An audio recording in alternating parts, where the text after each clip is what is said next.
Après la loi Macron, le gouvernement veut également des réformes sur les questions sociales comme les représentations dans les entreprises. Bonjour Nicolas Barré. Bonjour Patrick. C'est aussi une demande de Bruxelles à l'égard de la France, mais c'est un domaine dans lequel les avancées se font au compte-gouttes. Oui, il faut savoir que nous avons un double handicap par rapport à nos voisins. Le premier, c'est un droit social qui se complexifie d'année en année. On ajoute des normes, on ajoute des dispositions et on n'en retire jamais, alors que d'autres pays y arrivent. Je pense à l'Italie, qui vient d'adopter le contrat de travail unique alors qu'il en existait une trentaine de sortes auparavant. Je pense aussi à l'Allemagne qui a beaucoup assoupli ses règles d'embauche et de temps de travail. Bref, mais nous ne savons pas faire simple. Et puis le deuxième handicap, le dialogue social à la française est compliqué parce qu'il y a trop d'organisations syndicales et patronales. Et qui dit organisation nombreuse dit rivalité, jeu de rôle, prime à celui qui bloque, etc. Et voilà pourquoi quand ils se mettent autour de la table, ils n'avancent pas. Du coup, le gouvernement a décidé de reprendre la main. Oui, ce sera l'objet de la loi Rebsamen, dont les grandes lignes seront présentées demain.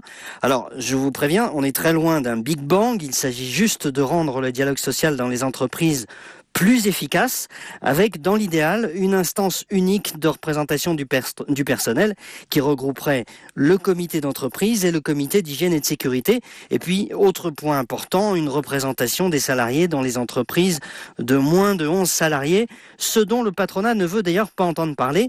Donc, pendant des semaines, patronat et syndicats ont discuté de ces sujets sans trouver de compromis, d'où la volonté du gouvernement de passer par la loi. Et est-ce la bonne solution ? Oui, mais le danger, c'est qu'on fasse un peu comme pour la réforme des régions, c'est-à-dire on fusionne des instances, en l'occurrence le comité d'entreprise et le comité d'hygiène et de sécurité, un peu comme on a fusionné les régions, mais fondamentalement on ne change rien d'autre. Les pouvoirs restent les mêmes, la lourdeur reste la même, le dialogue social n'est pas meilleur, et puis à l'arrivée, on n'a pas réglé le problème des seuils sociaux qui était le but de la réforme.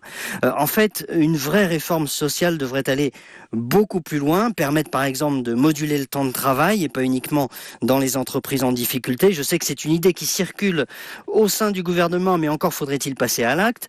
Il faudrait aussi une vraie réforme de la formation professionnelle, beaucoup plus profonde que cette mini-réforme qui a été faite l'an dernier.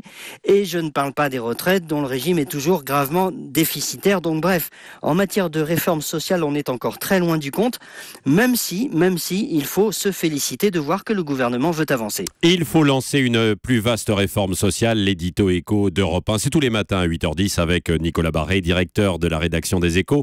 Bonne journée Nicolas. À demain.